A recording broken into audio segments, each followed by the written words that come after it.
All right, hello, everybody, welcome. On behalf of BMAC and our partners, the National Research Council Industrial Research Assistance Program, I'd like to thank you for joining us today. My name is Sean DeVries. I'm the Executive Director of the Battery Metals Association of Canada, and it's my pleasure to welcome you to the Sustainable Battery Value Chain Series. Today's the first of 4 webinars where we're going to be covering a variety of ESG-related topics. And while we recognize the application of these requirements is unique to each organization, its specific operations, what's common is that these requirements impact the entire battery value chain. So our aim for these sessions is to provide you a basis of understanding the requirements, highlight some of the key issues and opportunities, and as well as the individuals and organizations operating in the space that can help you better understand their specific application. Also note that we're gathering information on supporting technologies and services that are available to help you meet these requirements, and we're going to have more information available on that soon. So for today, I'm excited to kick off our first session, which will cover the critical mineral supply chains and the battery passport. So before we start, I want to acknowledge that I am joining you today from Barrie, Ontario, which is the traditional territory of the Anishinaabe people, which include the Ottawa, Ojibwe, Potawatomi, and collectively, Potawatomi Nation is collectively known as the Three Fires Confederacy, and also the Wendat Nation Huron. And of course, I would like to extend my thanks to IRAP. This technical symposium is made possible by the financial contribution from the mining sector team at NRC IRAP, which is the National Research Council Industrial Research Assistance Program. If you'd like to connect with NRC IRAP, please contact Peter Howell, and his email address is on the screen. So moving on to our presentation. For this presentation, I'm very pleased to be joined by our speakers, Kaisa Toroskainen and Graham Lee. Kaisa is a resource governance expert with 10 years of experience in promoting good environmental, social, and governance practices in mineral supply chains and advising governments, companies, and social society on compliance with related standards. Graham brings to the GVA over 14 years experience of supply and ESG in mineral supply chains, sustainability and ESG in mineral supply chains, and has led responsible sourcing and supply chain due diligence projects for some of the largest global automotive and technology companies, and has contributed to thought leadership on the future of mineral stewardship for the World Economic Forum and others.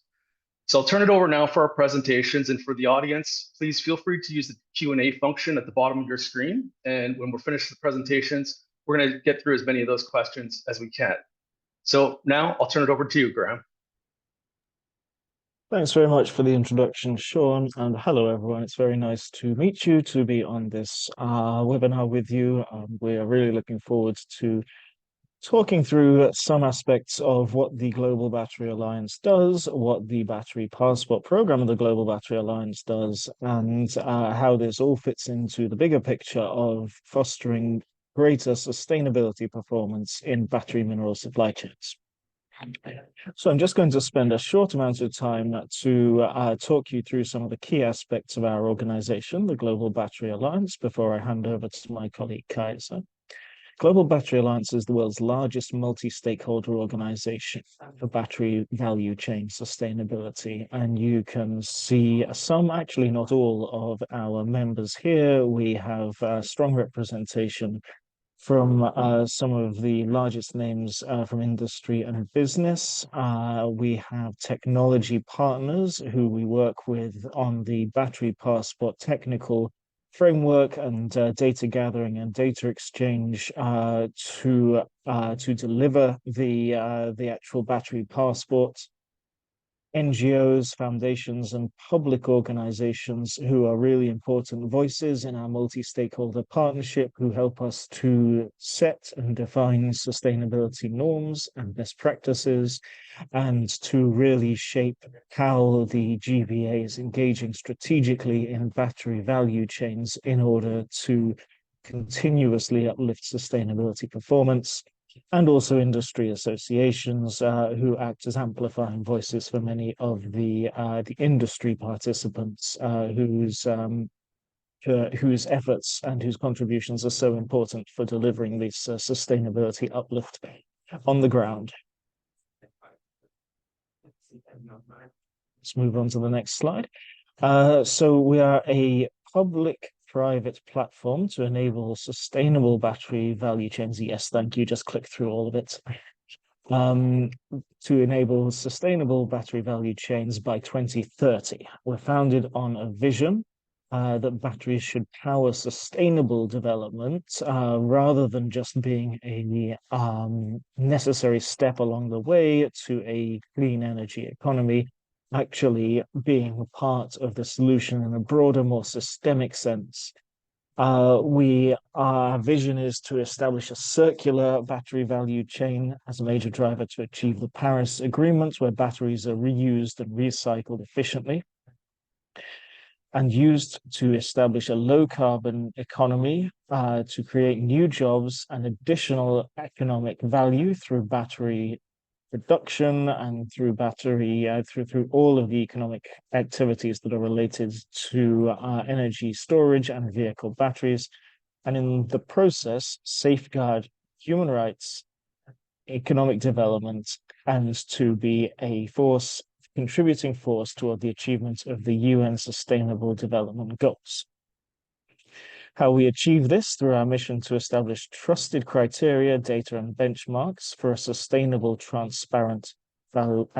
sustainable and transparent battery market, to mobilize collective action to improve the environmental, social, and governance footprint across the value chain, and to communicate with one voice and with strong media visibility so that the message is getting out there about how we think that battery supply chains can be this force for good, can be a force for uplifting sustainability and contributing to a just transition in which all the stakeholders along the supply chain are brought along the journey towards a more sustainable and more equitable future.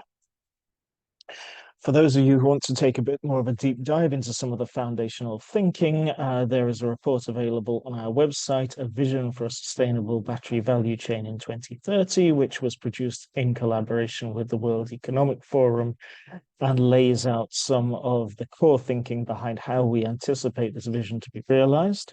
And a report produced in collaboration with McKinsey & Co. on the fostering of a resilient, sustainable, and circular battery supply chain by 2030, both available on our website under the publications tab. So if you go to globalbattery.org, they should be fairly easily findable there. And finally, just to note the bottom bar, the multi-stakeholder governance of the GBA is the principal contributor to our credibility and impact. There are many organizations in this space, many organizations doing really great, valuable, and important work. But the GBA is the primary organization that really brings together that multi-stakeholder perspective on sustainability and battery value chains to really robustly define and implement a framework for uplifting sustainability performance. Let's head to the next slide. Back one. The GBA community has developed 10 guiding principles. I think we got a little bit of a lag on the slides here. I'll just wait for it to catch up. The guiding principles slide. I think that's the next one after this one. Yes. The GBA community has developed 10 guiding principles for a sustainable battery value chain. The first three are on circularity, maximizing the productivity of batteries, enabling a productive second life, and ensuring that material from batteries is recovered in a circular economy.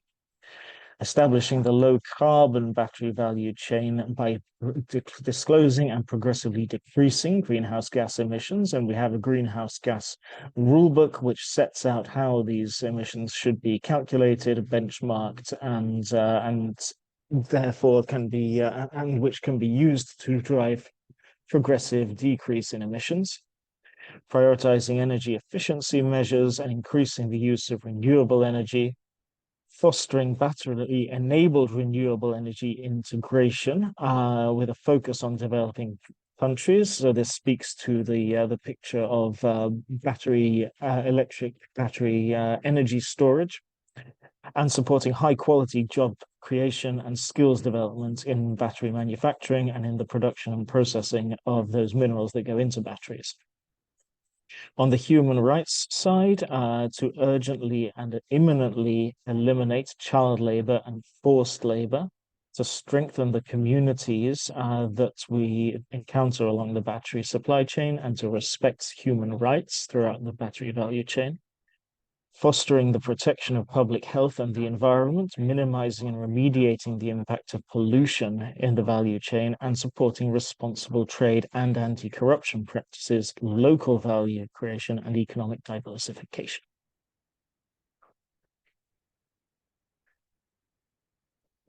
So that's a very high-level overview of what the GBA does and why. You'll hear from me again shortly as we take a deeper dive into the battery passport. But first, I'm going to hand over to my colleague Kaisa, who is going to talk about the other major components of our work stream, which is circularity and critical minerals advisory group. So over to you, Kaisa. Thank you very much, and good morning from my side as well. It's a pleasure to be here, and also nice to see many familiar names amongst you who have engaged in the GBA's work over the past few years as we have been developing this work. So indeed, the GBA has two major programs to advance our vision and mission. The flagship project is the battery passport, which Graham will talk about shortly, but it's probably appropriate to start with a slightly higher level view into some of the challenges and some of the bottlenecks along realizing that vision. So earlier this year, we carried out some mapping and research and stakeholder consultation in the auspices of our Circularity and Critical Minerals Advisory Group, which is a collaborative platform and working group within the GBA membership to discuss policy level issues and make sure that our voices are heard also in the policy space and are plugged into relevant discussions. And through these consultations, we identified a number of gaps on the road to actually meeting that vision of a sustainable battery value chain by 2030, and particularly in relation to critical battery mineral demand in a sustainable manner. So we don't need to tell you about the surge in demand for critical minerals for batteries, but according to some of the figures, at least 2 to 4 times more of battery minerals are going to be needed to meet the scaling targets of the battery value chain in line with international climate targets. These estimates also vary drastically by different minerals, and also they change very rapidly over time. As we know, battery chemistries are driving these demand projections and are very dynamic. So meeting that demand is a primary challenge. And from that flows directly the need to reduce the pressure to conduct primary mining and meet some of that demand through secondary supply of minerals, through recycling, etc.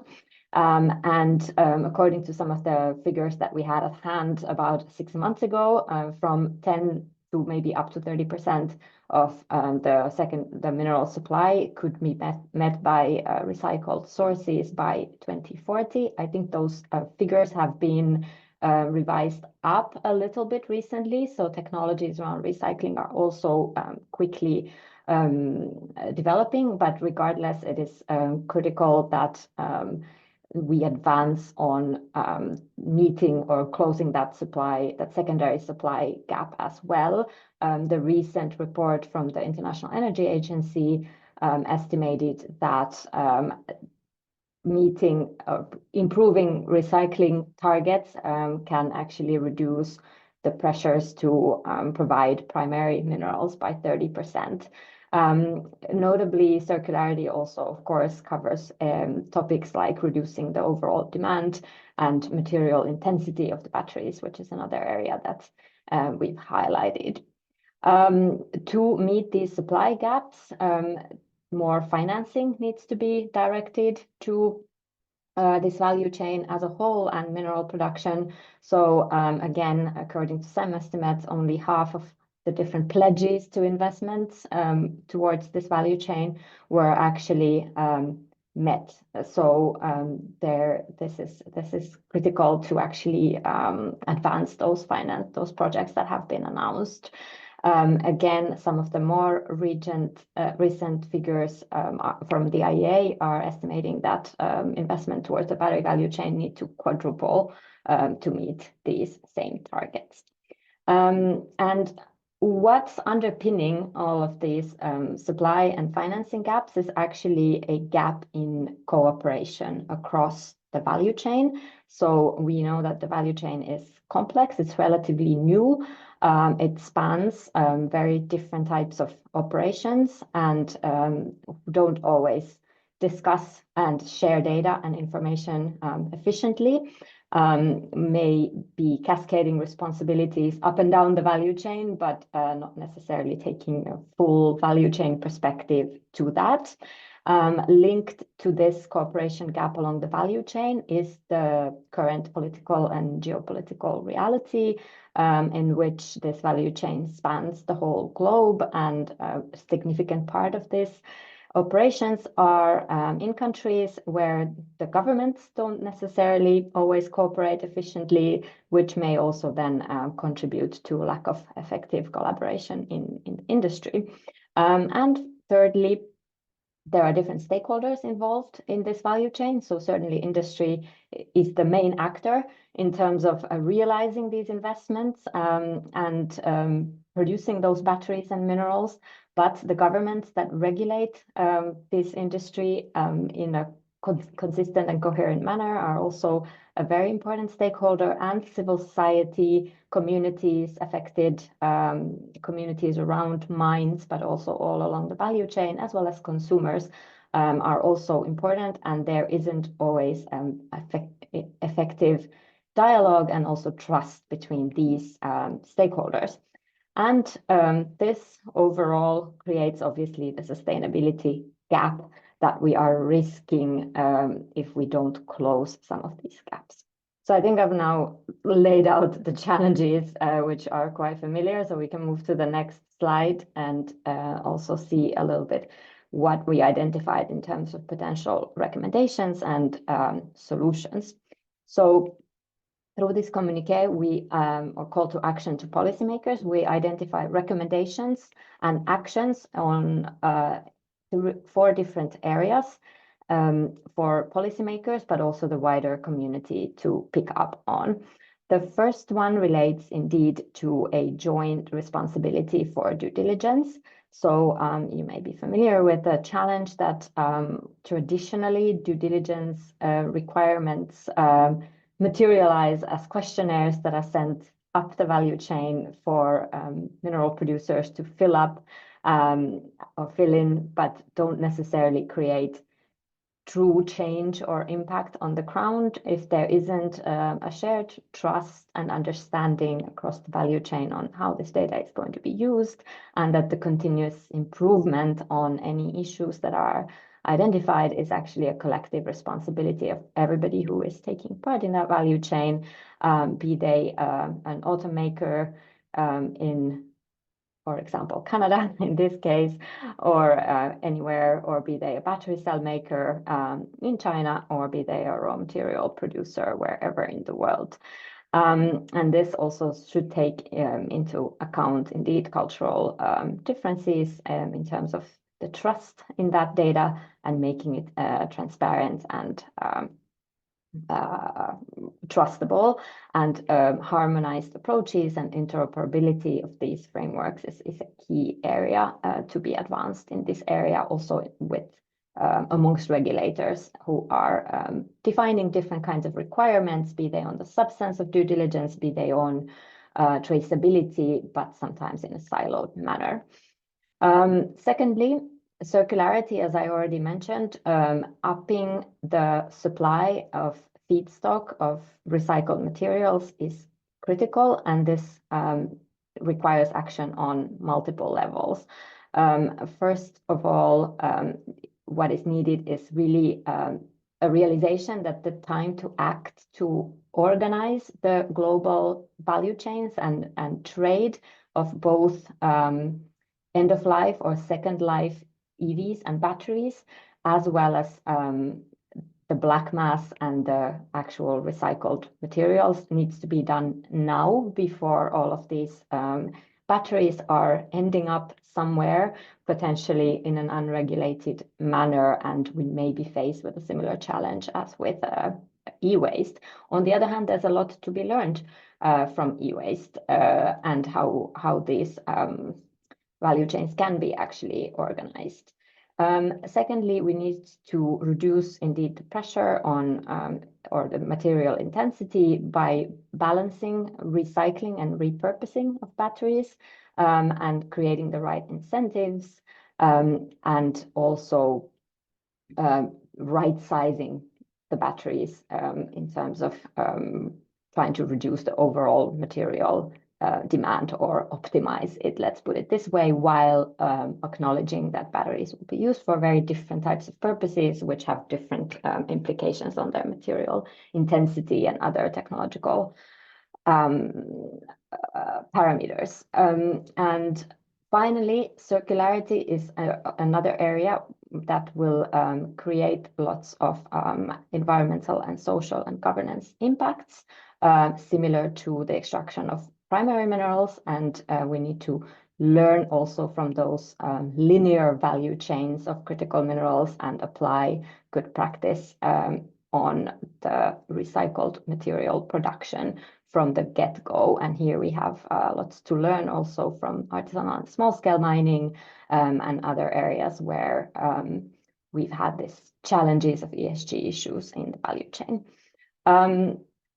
Talking a little bit more about financing, we are, as you very well know, in this conundrum where on the one hand, the demand projections for many minerals are very high, but the prices of those minerals are not always incentivizing additional investments, and ensuring that we cascade and channel that demand through the value chain and also direct it to the more sustainable production of minerals actually requires clear data and criteria for defining what sustainable is and how can we identify sustainable sources of minerals, and the whole discussion on green premia, knowing that it is challenged as well in terms of how can we influence these markets, but making sure that if there is a willingness to pay for sustainable minerals, it finds the demand or the supply to meet that demand. This criteria is also very critical in trying to diversify these supply chains. So we know that many international partnerships have been concluded by the United States, by the European Union countries, and many others to indeed identify alternative sources of critical minerals and support the production of these minerals and refining also in these countries. These mineral security partnerships and other agreements often also recommend capacity building and other investments in sustainable practices, but in practice those are not binding targets, and this also can create some confusion in how can we ensure that these public-private partnerships that are meant to support that diversification, but also support countries, including in the global south, that have these resources to meet this demand and also reasonably participate in the battery value chains and also meet their own socioeconomic targets in that same process. And on the fourth area, there are still areas. So the three first are talking about areas where we more or less know what the challenges are, and there's probably reasonable agreement on some good practices and action to be taken, but it's more about that coordinated action that needs now to be taken by policymakers and others. In the fourth category, we did identify a number of areas where a consensus on what true social and environmental license to operate around critical battery mineral value chains really looks like, and that consensus and common understanding still needs to be built. And one of these areas is, for example, what does free, prior, and informed consent of indigenous peoples impacted by mineral extraction really mean in practice? Other areas may relate to labor rights in different contexts, or things like deep sea mining, and to what extent we should allow exploration in these types of frontier areas. And moving from these 4 areas to what the GBA can do. So certainly this is a wide menu of recommendations, and the Global Battery Alliance is not portraying to be able to pick up on all or even most of those recommendations. However, we do think that we have a unique positioning to be a global voice on some of them. So first of all, we bring together all of those stakeholders along the different dimensions and sometimes divisions that I mentioned. And in that spirit, we do want to make sure that we create a space for peer learning and sharing and building that consensus along different stakeholders or between different stakeholders that don't always naturally maybe agree, but not even meet to have the chance to agree or disagree. So that is what we do in our internal working group meetings with deep dive discussions on various themes that we have discussed. Secondly, we want to make sure that we are responsive to this consideration that the battery value chain is global and it needs to deliver to mineral producing countries and also other countries and jurisdictions along the value chain. It needs to meet their socio-economic development needs to be legitimate and to make sure that we are truly advancing a just transition.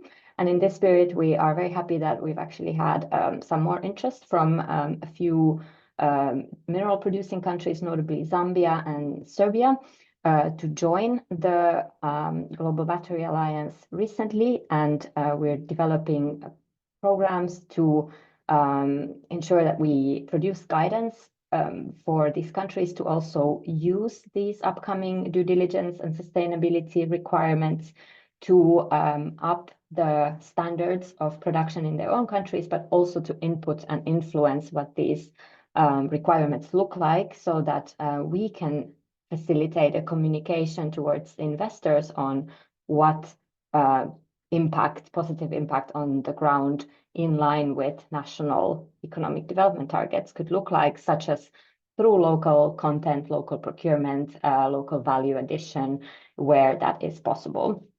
And finally, the area of circularity and fostering synergies and learnings between that linear primary critical mineral supply chain and the secondary circular supply chain, be it related to the environmental and social and governance impacts of those operations, be it related to due diligence and traceability of these materials, which is becoming a more and more important and urgent issue around secondary minerals as well, and also initiating and fostering more informed debate about the right balance between repurposing and recycling of batteries. And also we're happy to share that we've just released a report yesterday in collaboration with Deloitte that actually provides some specific data for the EU market related to the realisticness of the EU recycled content targets and what that also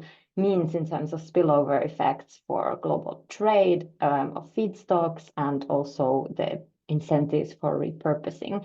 So we can share some of the links afterwards and hope you take a look at those as well.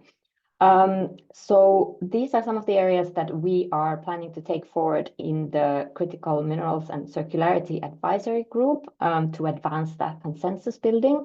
But an underpinning recommendation of all of these areas is really harmonized approaches to producing data for measurable and trustable and comparable criteria.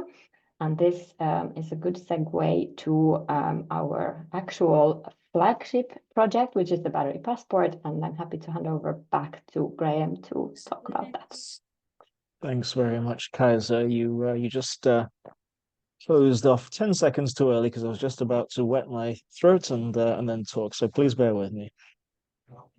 While Graham is doing that, indeed, we have the link to the report that I mentioned just here, and we will indeed be producing or publishing another report or white paper on circularity in collaboration with the World Economic Forum and the Rocky Mountain Institute in January at the World Economic Forum annual meeting in Davos, which is more around those environmental and social impacts of recycling value chains. So please stay tuned for the second piece as well. It's Kaisa, saved by the last slide. Okay, so we're going to dive into the battery passport and give you a bit of a flavor of the methodology and the indicator framework that we're developing for the battery passport. So this, the GBA battery passport is being developed over a 4-year timeline, depending on how you count it, but we're 1 year in already in earnest into the framework development, and we'll be continuing through 2025, 26, 27. To produce a functioning battery passport framework that delivers a sustainability certification on actual physical batteries. The vision of the GBA battery passport is to accelerate the scaling of sustainable, responsible, circular value chains. And the way that we hope to do this is by establishing a global battery passport ecosystem involving a wide range of different stakeholders and demographics, from companies in the supply chain to digital product passport and track and trace solution providers, and to data assurance companies, third-party verifiers, to governments and civil society to help to shape the sustainability expectations and frameworks that we're building. The ultimate purpose being to make company efforts towards sustainability measurable and trusted and comparable, so that we're creating a marketplace in which products can compete based on sustainability criteria, either compete for clients, for sales, to procurement departments, or in the investment market through mechanisms such as green bonds, that Kaisa already mentioned, and by tracking and rewarding improvements across the value chain through this comprehensive ESG score, which we aim to put on batteries, creating an incentive mechanism for companies throughout the supply chain to continuously uplift their sustainability performance, to be continuously working to improve their scoring against the GBA framework, so that the batteries that those supply chains are ending up in get progressively stronger scores, and the sustainability performance of the whole supply chain is systemically uplifted. That's the idea, and we work to establish trust, comparability, and independent validation, and this really is the unique value of the GBA battery passport, particularly within the multi-stakeholder environments in which we operate, ensuring that no one demographic is taking overall control of what we're trying to do, but rather bringing together industry, civil society, government, community voices, and a wide range of other stakeholders to come together and really define what it is that sustainability in a battery supply chain should look like and how we get there.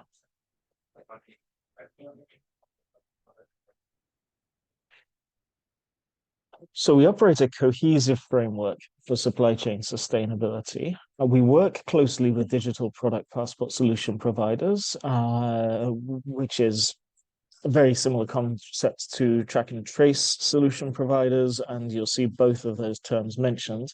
But it's important to understand that the GBA is not itself launching a battery passport solution. Rather, we're launching a framework for measuring sustainability in the battery supply chain, for setting norms for sustainability, and to enable the issuing of sustainability certifications that would go into a battery passport. So you can imagine it like there are several companies out there at the moment who are developing digital battery passports in order to align with the EU batteries regulation and with other legislation and with general market demand for battery passports in a digital form.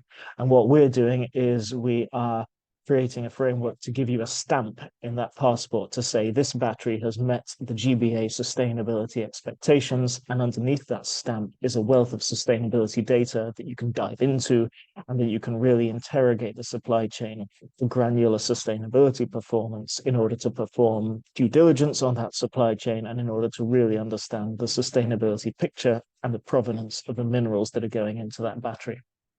So in order to do that, we're developing an indicator framework for benchmarking sustainability performance throughout the battery value chain, a scoring framework that allows those high-level readouts of sustainability performance and this sustainability certification at the individual battery level. We're not there yet, but this is the idea over the next 2 or 3 years to work towards this.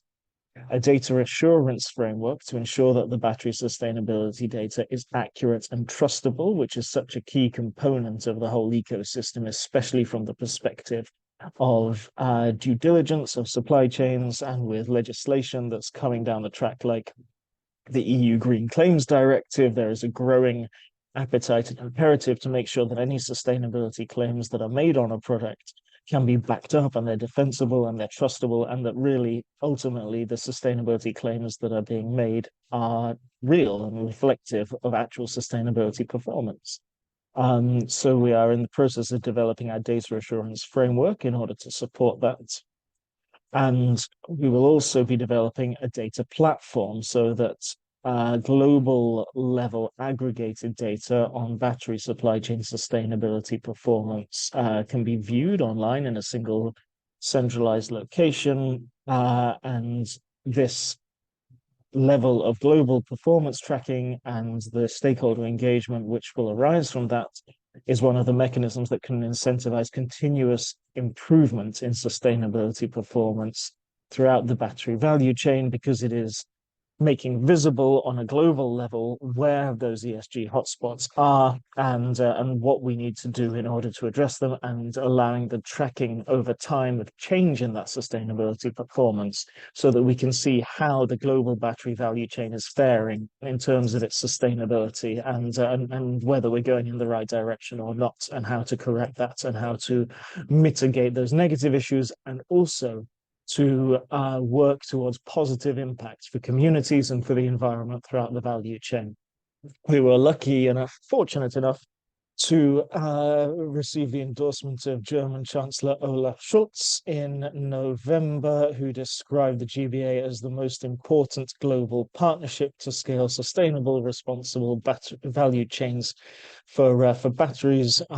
So as well as having good buy-in from the battery manufacturing sector, we've also gaining some political support from some of the main battery consuming countries and industrial countries, and we're really excited about the momentum that's behind this concept and about taking it forward over the next 2-3 years.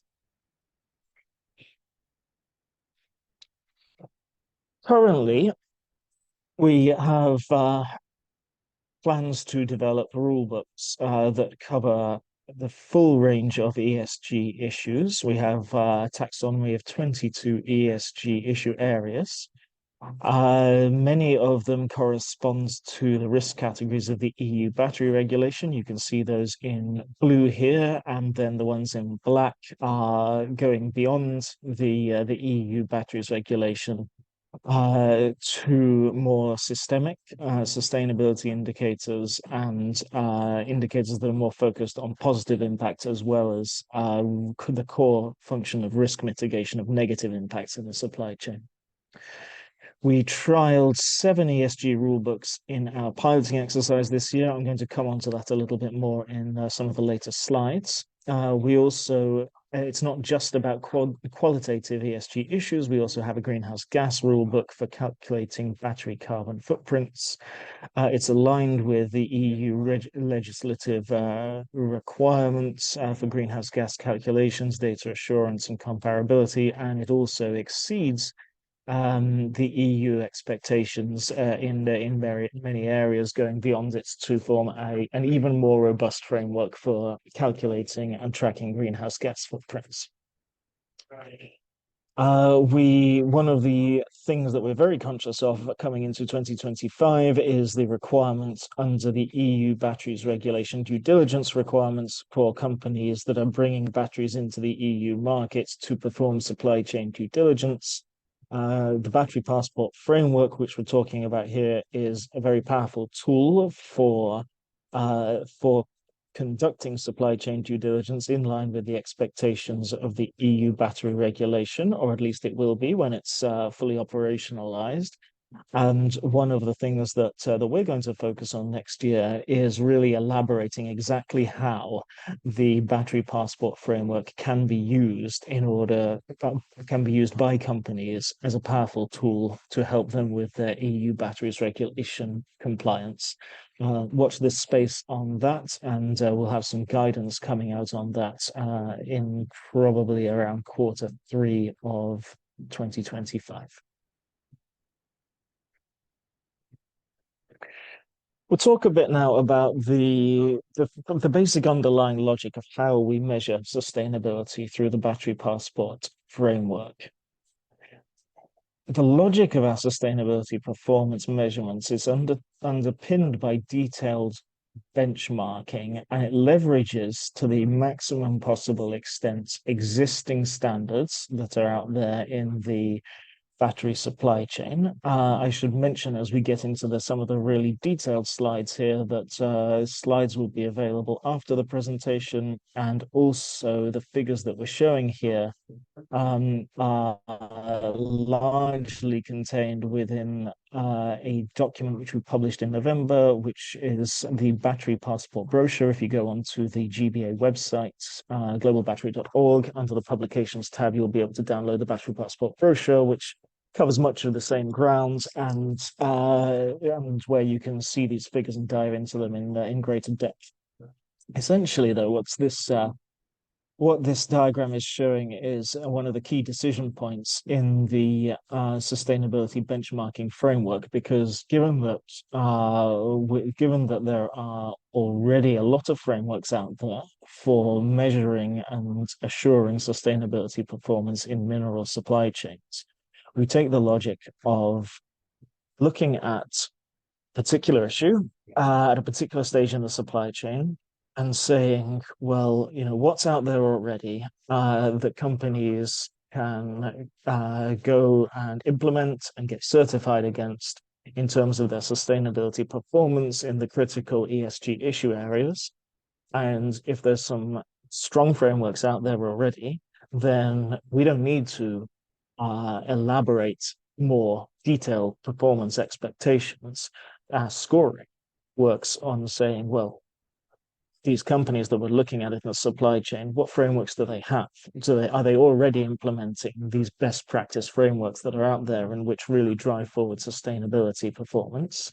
If so, that's great, and and we score them based on the evidence that they can provide of the frameworks that they're already implementing.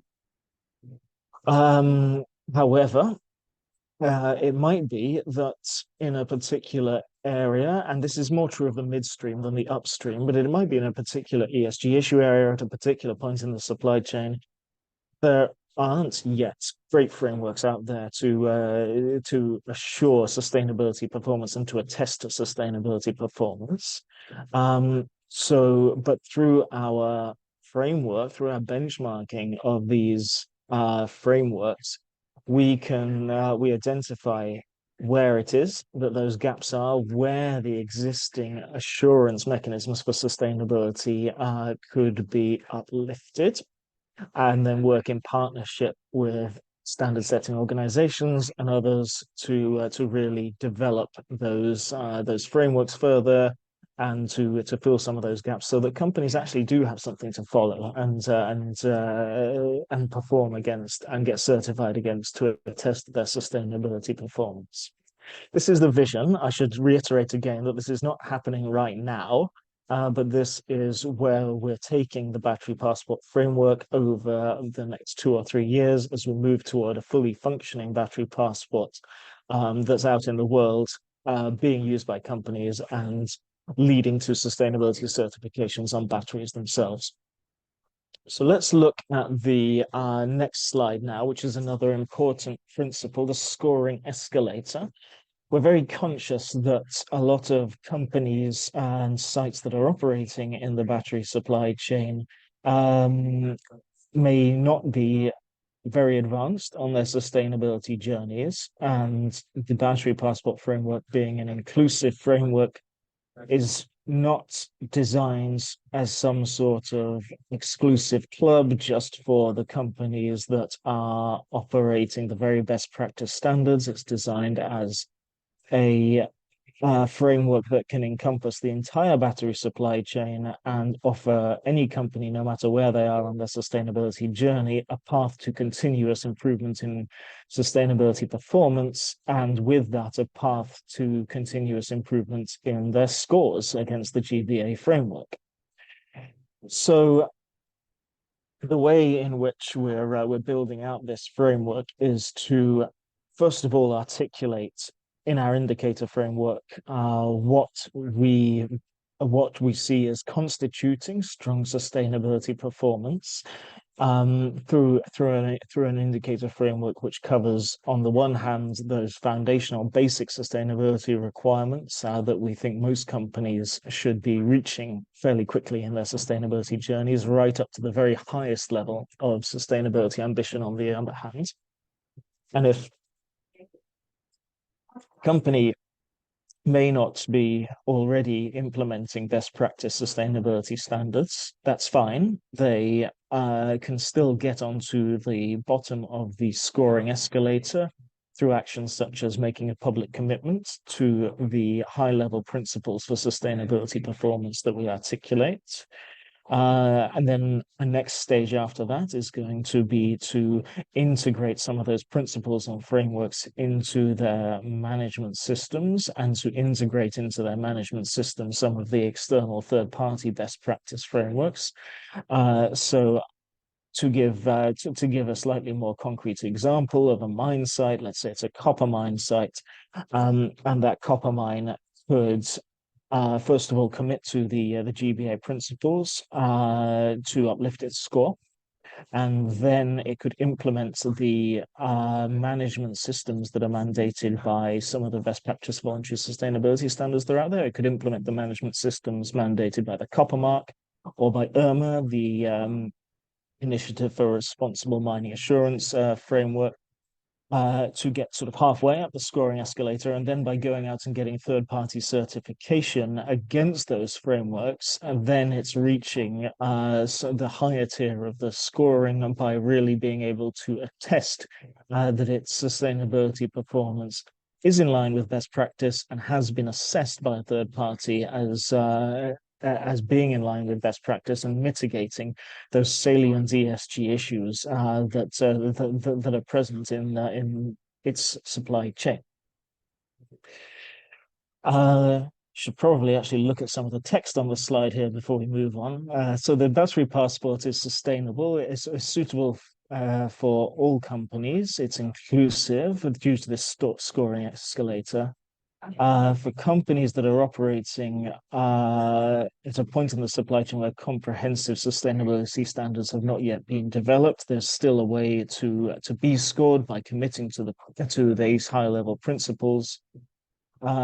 And for companies that are preparing to enter new markets with strong sustainability reporting requirements, there's a clear pathway through this scoring escalator to first adopt those requirements into their management systems, and then subsequently to seek certification and to be able to really robustly attest to their sustainability performance.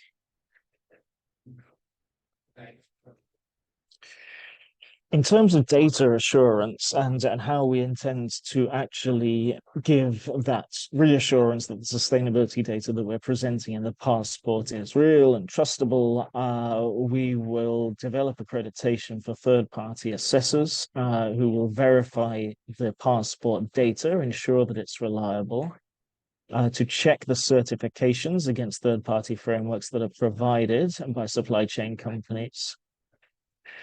Track and trace solution providers will look at aggregating supply chain data and applying the GBA scoring framework. And those track and trace solution providers in turn will be verified as being aligned with the GBA framework by third-party assessors, and track and trace solution providers will be accredited by the GBA for aligning with our frameworks. And the battery passport itself will align with the EU's Green Claims Directive and will ensure that we are compliant with the conditions stipulated in the upcoming Green Claims Directive, which are not fully articulated yet, but we will work closely to ensure that compliance going forward, to ensure that any claims that are made within the battery passport framework are transparent and verifiable. The data that's in the whole battery passport system will be held decentrally primarily. So the GBA will collect aggregated data, not detailed data on individual companies' performance. That will be collected by the track and trace solution providers and held in confidence.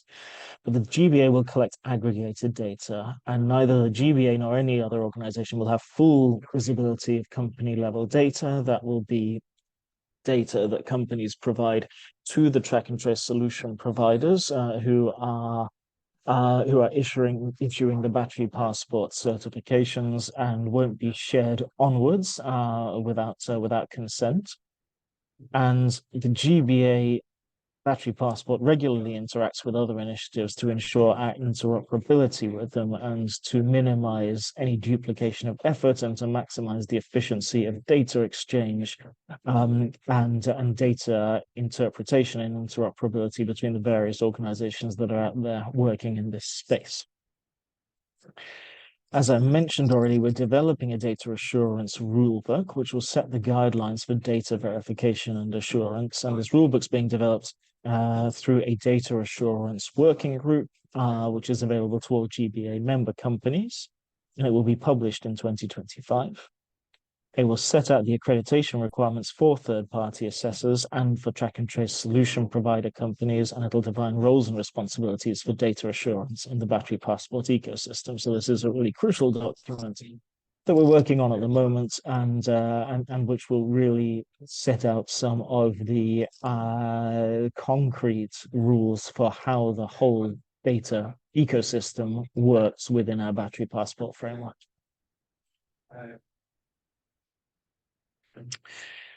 So in terms of why we think that this is a framework for companies to engage in and for other stakeholders to engage in, we've mapped out a value proposition for various different bodies, from track and trace solution providers to automotive companies and other battery purchasers, financiers, civil society, other voluntary sustainability standards, regulatory bodies, battery manufacturers, and companies in the battery minerals supply chain, and then purchasing organizations, public procurement departments, and individual purchasers of electric vehicles, or we could add to that energy storage solutions.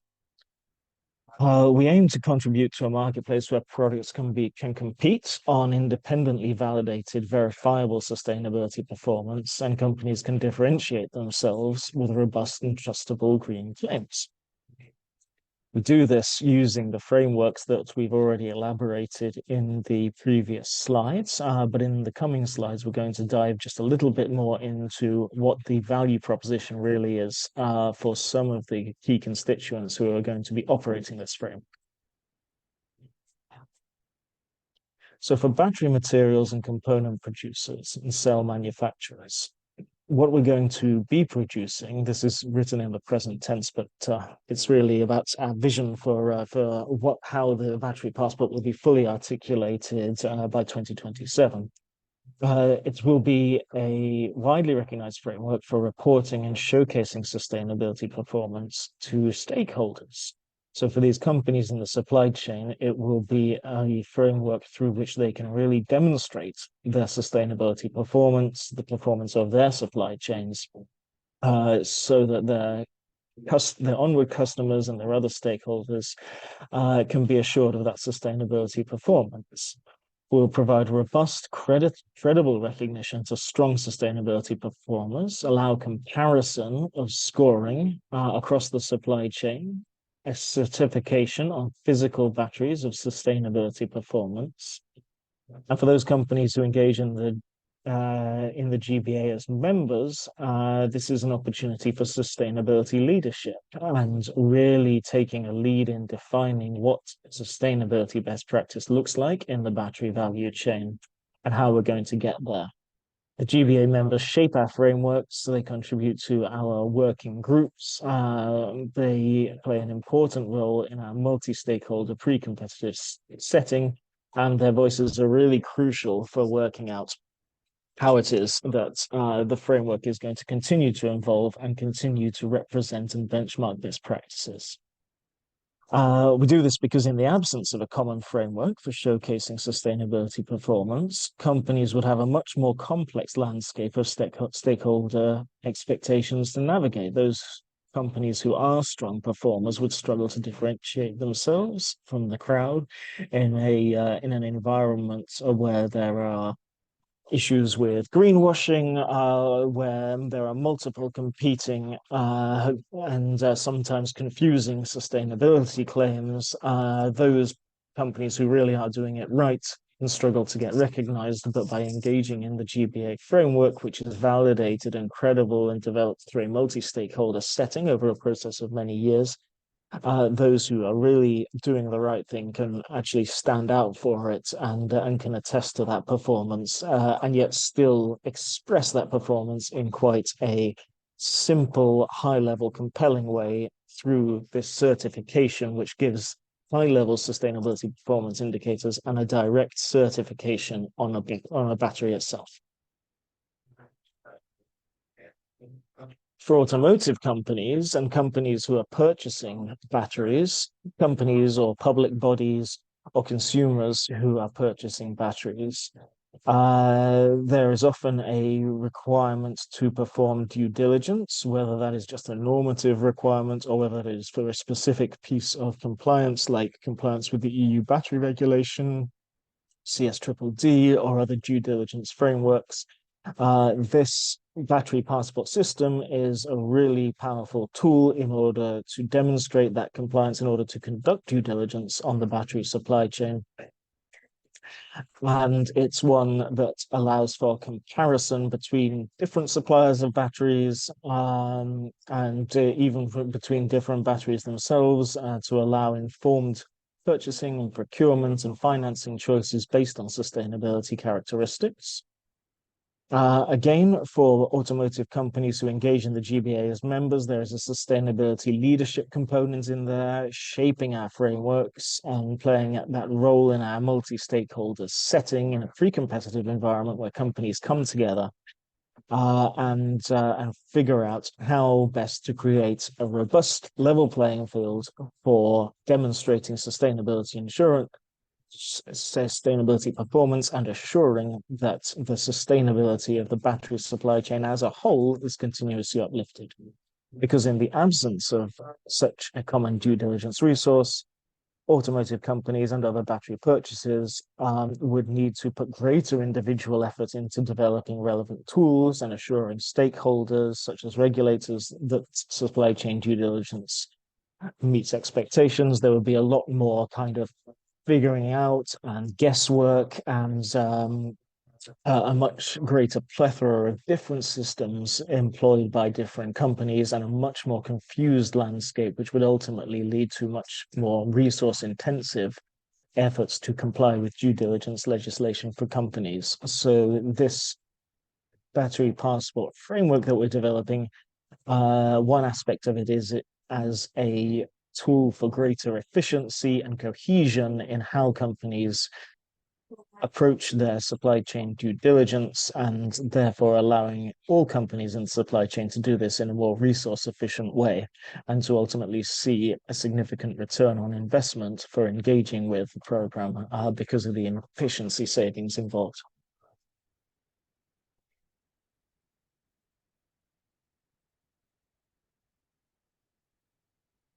I'll talk a bit now about the piloting exercise, which we conducted in 2024, and also touch on the piloting exercise we conducted in 2022-23. So we've done 2 piloting so far. The first one was we called the proof of concept pilot. We involved 2 OEMs, vehicle manufacturers, Trace2 Minerals, and worked with 3 cell producers and 3 track and trace solution providers. And we used realistic sustainability data, but not real sustainability data, and used that to demonstrate the integration of material flow data with ESG performance, marrying the 2 things along the whole value chain to culminate in a battery passport at the actual battery level at the end of the supply chain. In 2024, we uplifted our ambition. We went many steps further.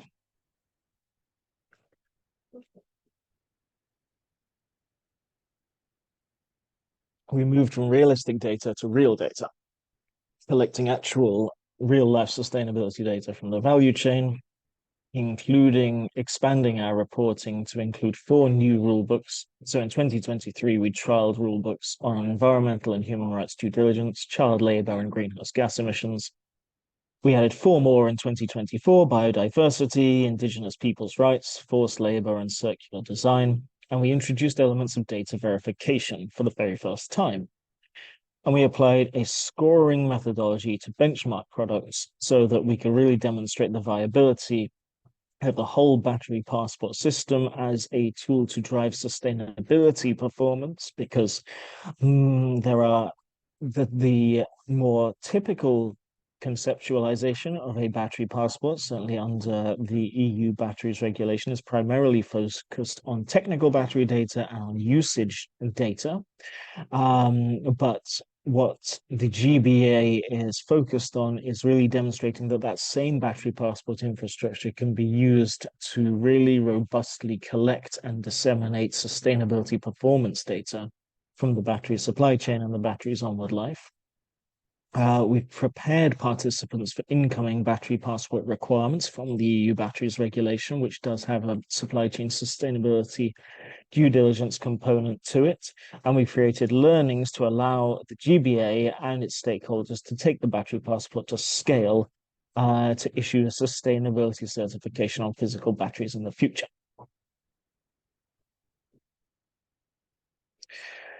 In terms of some of the scope of the piloting exercise, we covered 7 minerals displayed on the left-hand side. We had the participation of cell manufacturers who represented 80% of the global electric vehicle battery manufacturing supply chain. It's a really huge number. We had 10 piloting consortia that successfully completed the piloting. A consortium here means a cell producer, a track and trace solution provider, generally also an automotive company, but not always, and then the supply chain companies who are supplying that material to the cell producer being engaged as well to gather that sustainability data. And that data was gathered through the form of over 200 sustainability reports, according to the GBA, aligned with the GBA sustainability reporting templates. And 5 of those 10 consortia also engaged in data verification. And we got 3 independent verifiers, large audit and verification companies, to work with the supply chain to forge the to prove the ground, to show how verification of data could work in practice in this ecosystem. And we gathered data from all 5 continents. You see on the right there some of the countries that we gathered data from through this exercise. These are not all of them, but these are the ones that were actively disclosed by participants. And as you can see, we span the 5 major continents. So we're really pleased also with the global reach that we achieved with this exercise. We publish the data live on the GBA website, and you can please feel free to hold your phone up to the screen and click the QR code, and that's going to take you right through to the GBA website where all 10 of the pilots are available, and the data is viewable in quite granular detail on the various different aspects of sustainability performance that we measured for the 10 consortia. Now we'll look on the next slide at the road ahead and what we learned from this piloting exercise. We learned we need to scale. We need to significantly scale the uptake of the GBA battery passport across battery makers' operations and their value chains. Refine and streamline and clarify our existing rule books. For those of you who are familiar with the rule books, which again are also available on our website, you will see that they're very detailed in terms of performance expectations, and in our subsequent round we aim to take all of that knowledge that was gathered from those detailed frameworks that we developed and condense them down into something a little bit more bite-sized for companies to work with without sacrificing the robustness of the sustainability performance measurements by really maximizing the efficiency that we're putting into the system by recognizing existing frameworks in a much more explicit way than how we are doing currently. So evolving these frameworks to take everything that we've learned so far and compactify it a bit to make it more efficient for companies to go through. Continuing to tie our frameworks to our shared vision of what a sustainable battery value chain really looks like, and embedding the due diligence risk-based approach throughout, so that this is really a powerful tool for companies to perform their due diligence on their supply chains, and building a multi-stakeholder alliance by demonstrating the value of the battery passport for sustainability, making the case to companies in the supply chain, civil society organizations, and others that this is really the mechanism through which we can work together collectively to achieve a more sustainable battery supply chain over the coming years, to really systemically uplift that sustainability performance to ultimately achieve this circular, responsible, and just battery supply chain in line with our vision by 2030.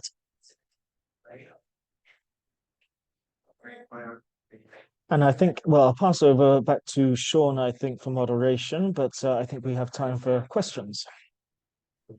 Yes, thank you very much, Graham and Kaisa. That was excellent. We're going to go through some questions now. As I mentioned at the top, I'll say we intended to introduce the topic here today. There's so much that your work covers. It's incredible. We know there's so much more we could talk about, so there'll be some questions. We're also doing some other webinars, as we mentioned, but it's a very helpful starting point for us.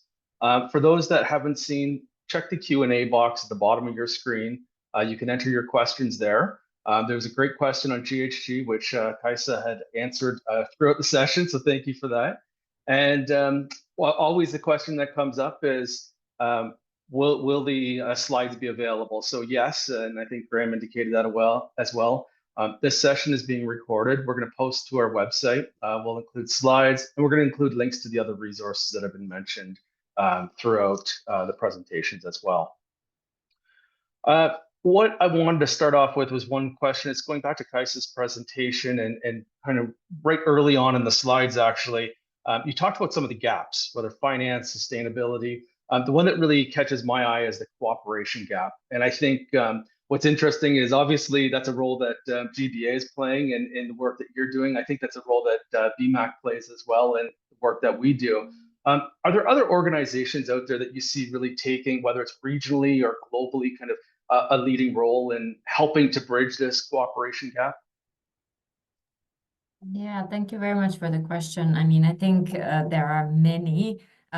You may have heard the term busy space being used in this term. So certainly there are all sorts of platforms, be it at the regional level or globally, be it industry associations fully geared towards sustainability issues, for example. So really cannot discount the work of a lot of the industry and as well as civil society coalitions, etc.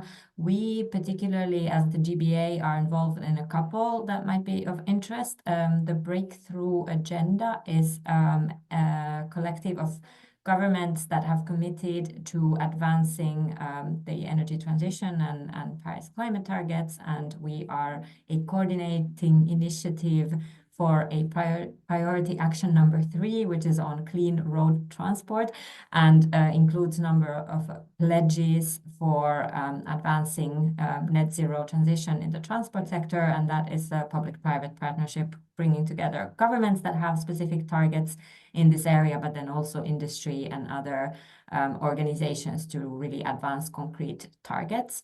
I'd also mention the United Nations Secretary General's panel on critical energy transition minerals that recently concluded a report that came out with some principles for a just transition and some quite powerful, actionable recommendations.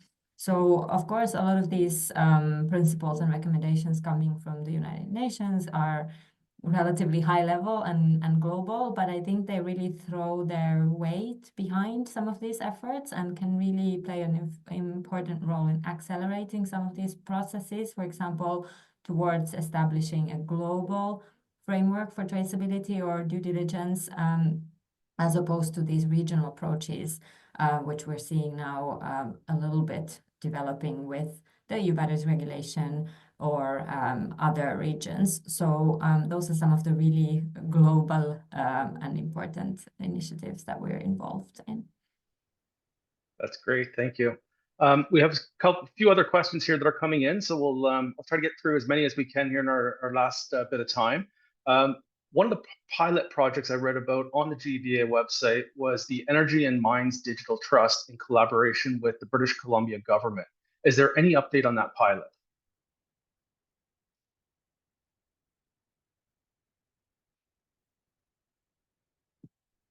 I think, Kaisa, would you like to jump in on that if you have any more up-to-date knowledge than me? Yes, and I have to say that this pilot predates both myself and Graham at the GBA. So it was a collaboration indeed to establish interoperability, etc., with that framework.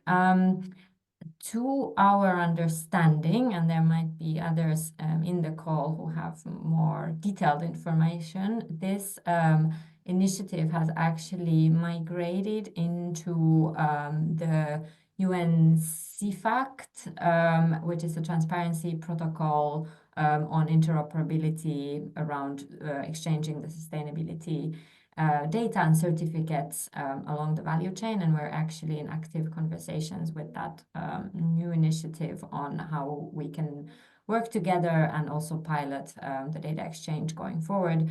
But there we don't have sort of specific concrete results from the previous incarnation of this platform, the EMDE. As I indicated, we're getting into very complex areas with many different pieces to it. So we'll do some work and follow up on that as well. Another question here. I know that one of the things that drives sustainability people mad is the multiple frameworks and especially customer questionnaires. I appreciate the GBA is looking at good practice from other organizations like TSM, Coppermark, etc. Is this approach actually going to reduce complexity for producing companies? I think it certainly won't increase complexity, let's say it like that. I think that going back to some of the things we discussed about the battery passport framework and the emphasis that we're putting on recognition of existing standards, what we hope to do is provide a cohesive framework through which companies' performance against those various different standards can be benchmarked, essentially a translation matrix for the sustainability performance against existing standards where they exist and where they're robust, to translate those indicators of sustainability performance into a certification and accompanying wealth of sustainability data on the battery itself. And through that process, what we hope to achieve is a framework for people to speak a common language about sustainability performance, so that there is less need for companies who are towards the end of the supply chain, toward the downstream of the supply chain, to each be going their own way and creating their own frameworks and reporting templates, because the reporting templates that the GBA is putting out have already been developed in a multi-stakeholder setting. This is not an industry-led project. This is not solely a civil society-led or a government-led initiative. This is the world's largest multi-stakeholder organization for really coming together and defining what a common standard for benchmarking, measuring, and assuring sustainability performance looks like in a battery supply chain. So it's a common reference point that others can use, and we hope that the efficiency savings that are inherent in that setup are going to reduce that plethora of reporting requirements that a lot of companies are facing at the moment. I may just add very briefly that we're indeed in the process of documenting some of the lessons from this piloting exercise. And throughout this process, in the beginning, when we elaborated the standard equivalency framework, we calculated that about 70% in theory of the expectations could be covered through existing standards by a company that actually met multiple standards, which might not be a realistic case. And now, with a very initial look at the data, we're looking at about 30% or so that have been backed up by standard certification. So we're not necessarily as high as we would like to be in the ultimate expression of the framework, but that at least points to the fact that there are efficiency savings through this framework. And if we both improve the framework and then we can indeed up those figures as well. Great, thank you. Moving on a little bit now into due diligence with regard to the pilots. And where the due diligence was completed, the question is, were there any issues discovered in social and environmental performance in the value chain? And if so, how were those issues handled, and how do you envision these issues to be handled in the future? Yeah, thank you. I think the first thing to underline is that this was a piloting exercise. So when you go onto our website and you see the sustainability performance indicators that are displayed there against all of the pilots, the first thing that you'll see is a disclaimer that says this is piloting. These are frameworks that are still under development, and one should not read too much into the granular level ESG performance of one consortium or another, and still less should one attempt to compare the sustainability performance of one supply chain over another, because really this is about proving the route rather than at this stage having a really robust comparison framework. That's in the pipeline. That's within a couple of years. That's what we're building out. But right now, the real focus and the purpose of what we've done with this piloting is to prove the concept and to demonstrate the viability of some of these frameworks. And for our consortia who participated, it was even just participating and gathering that data and mapping that supply chain and having the sustainability leadership to present that data in a public forum is already an enormous achievement, because when we look at supply chain due diligence and those initial steps of supply chain due diligence under the OECD framework and other frameworks.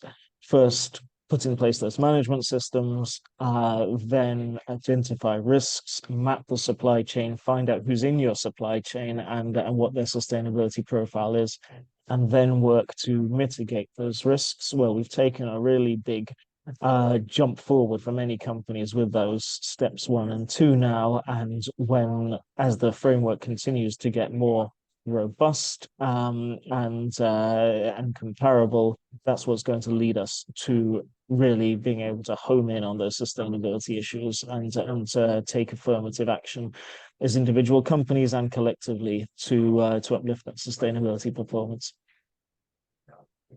Great. Moving on now to ESG premium. The question here, there's been some naysayers who have raised concerns about whether or not the market will actually reflect higher ESG standards within prices. Do you have any perspective on that, and whether whether there's any information that we can use to counter naysayers?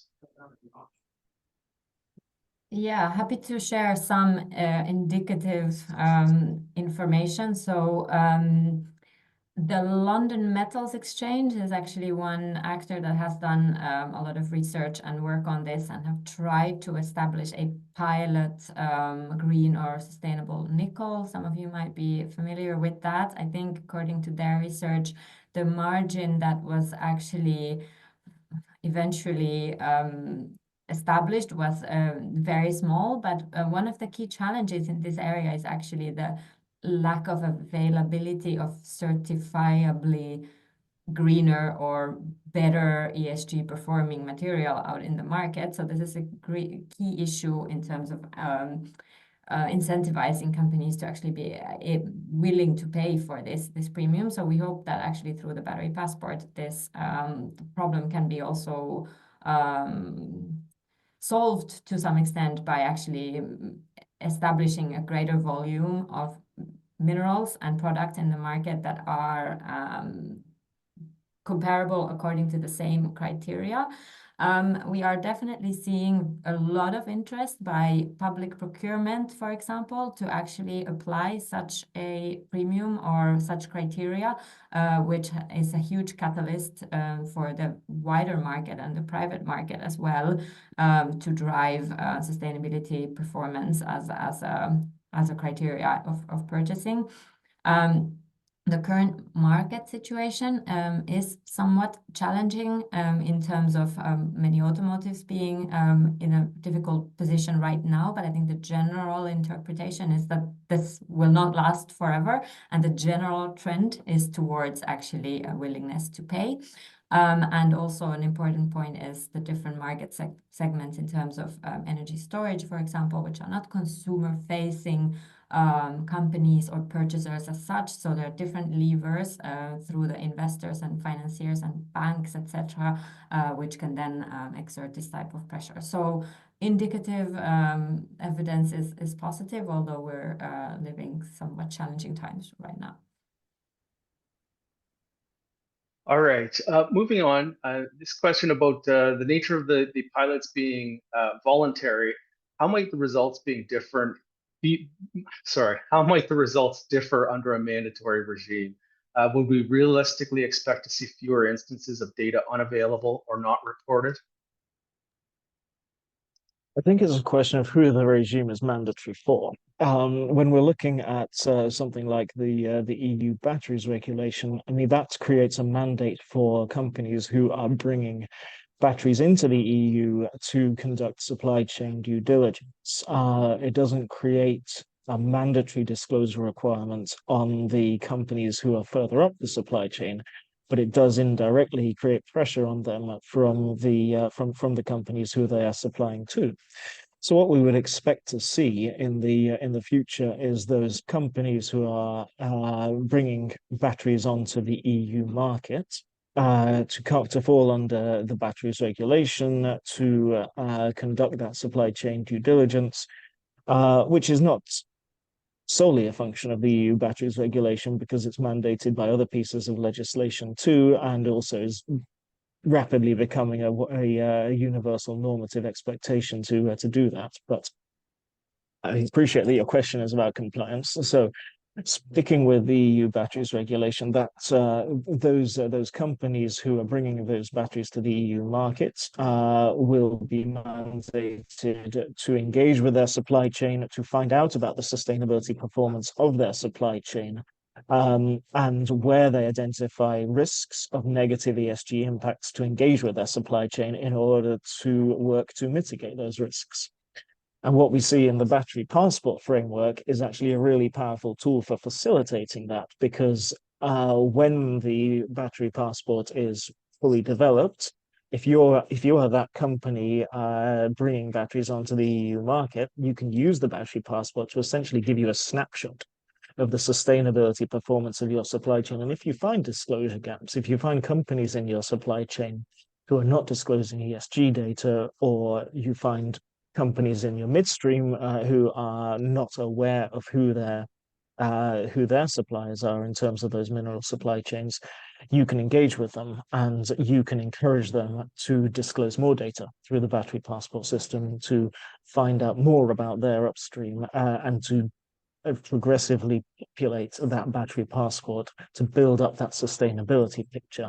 Because of course, under the risk-based approach to due diligence, the first imperative is to really find out what's going on.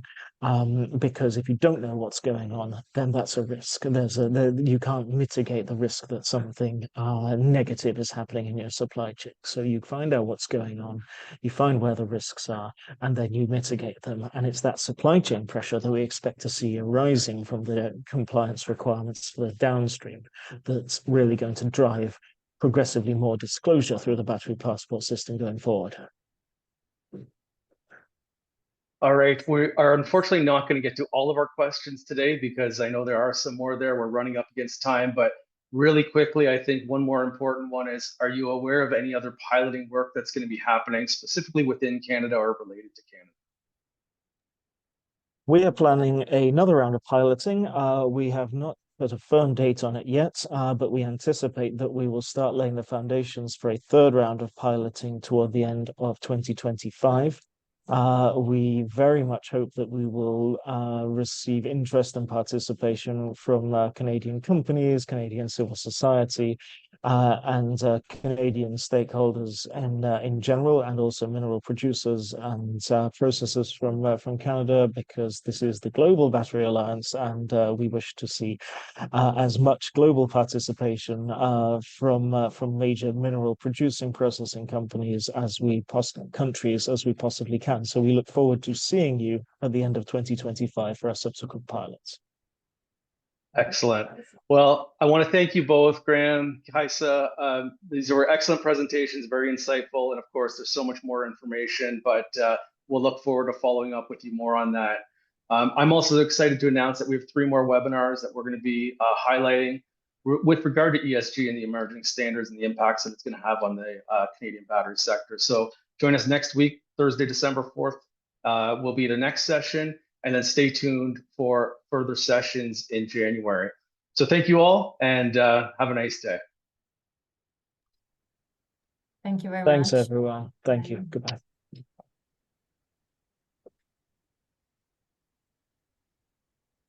It's not